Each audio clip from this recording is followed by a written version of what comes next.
Hello दोस्तों, आज हम राजा विक्रमादित्य और प्रेत आत्मा की कहानी को आपके सामने लेकर आए हैं। यह कहानी राजा विक्रमादित्य की वीरता और अडिग साहस का अद्भुत उदाहरण है, लेकिन इस बार उनका सामना एक ऐसी अज्ञात शक्ति से हुआ जो रहस्यमयी और अत्यंत खतरनाक थी।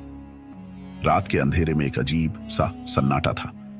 उज्जयिनी के राजा विक्रमादित्य राजमहल में विश्राम कर रहे थे।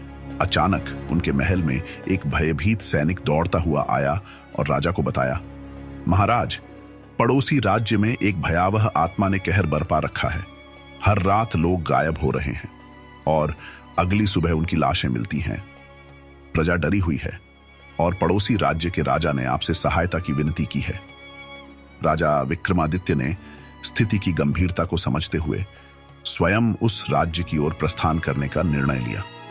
रात का समय था और अंधेरे में कोई आवाज तक नहीं थी।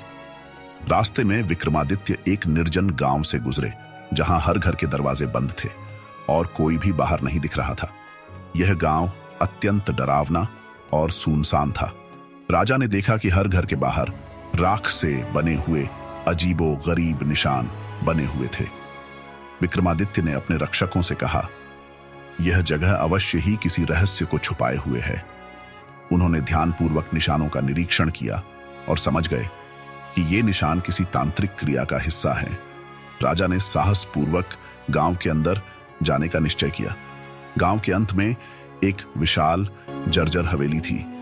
जैसे ही राजा उस हवेली के निकट पहुंचे, अचानक वहां का माहौल और भी अजीबोगरीब हो गया। हवेली की खिड़कियां अपने आप खुलने बंद होने लगी और ठंडी हवा के साथ एक अजीब सी फुसफुसाहट सुनाई देने लगी। तभी एक वृद्धा राजा के पास आई और चेतावनी दी, हे राजन, इस हवेली के अंदर मत जाइए।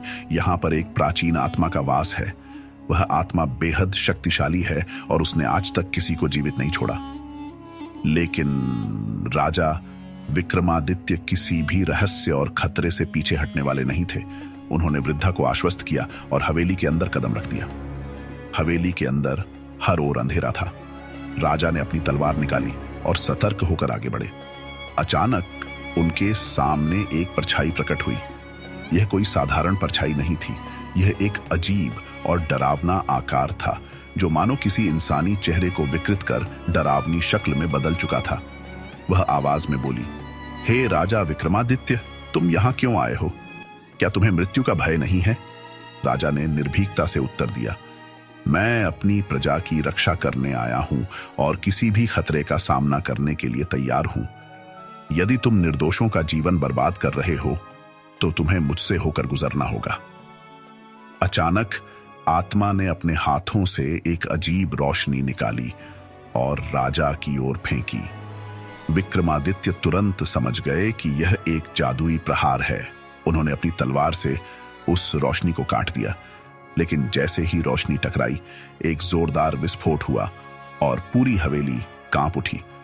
विक्रमादित्य ने महसूस किया कि इस आत्मा में तांत्रिक शक्तियां हैं, परंतु वे निडर थे। उन्होंने अपनी तलवार उठाई और आत्मा पर प्रहार किया, पर आत्मा हवा में घुलती सी दिखाई दी और पीछे से हंसते हुए बोली, तुम मुझे हरा नहीं सकते राजा विक्रम।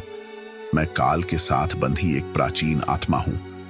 इतना सुनते ही विक्रमादित्य को समझ में आ गया कि यह आत्मा केवल शक्ति से नहीं मरेगी, इसके पीछे कोई गहरा रहस्य है।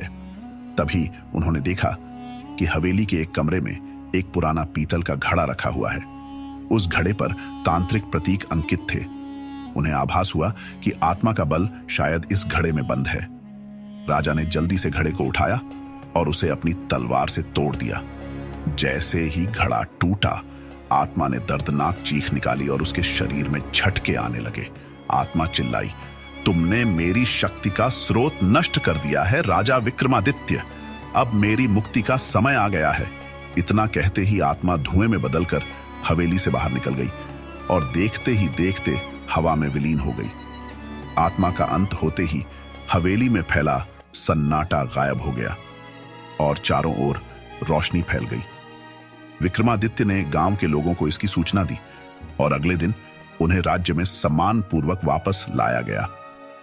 राजा विक्रमादित्य की इस बहादुरी की कहानी सुनकर हर कोई उनके साहस और वीरता का गुणगान करने लगा। उनके पराक्रम और विवेक ने एक बार फिर साबित कर दिया कि निडरता, बल और बुद्धि के साथ कोई भी अज्ञात शक्ति हार मान लेती है। इस कहानी से यह सीखने को मिलता है कि सच्चा साहस और बुद्धिमत्ता किसी भी रहस्य और भय से पार पा सकते हैं। राजा विक्रमादित्य का साहस हमें बताता है कि यदि आप निडर होकर किसी कठिनाई का सामना करते हैं तो आप अपने लक्ष्य तक अवश्य पहुंच सकते हैं। Thanks for watching.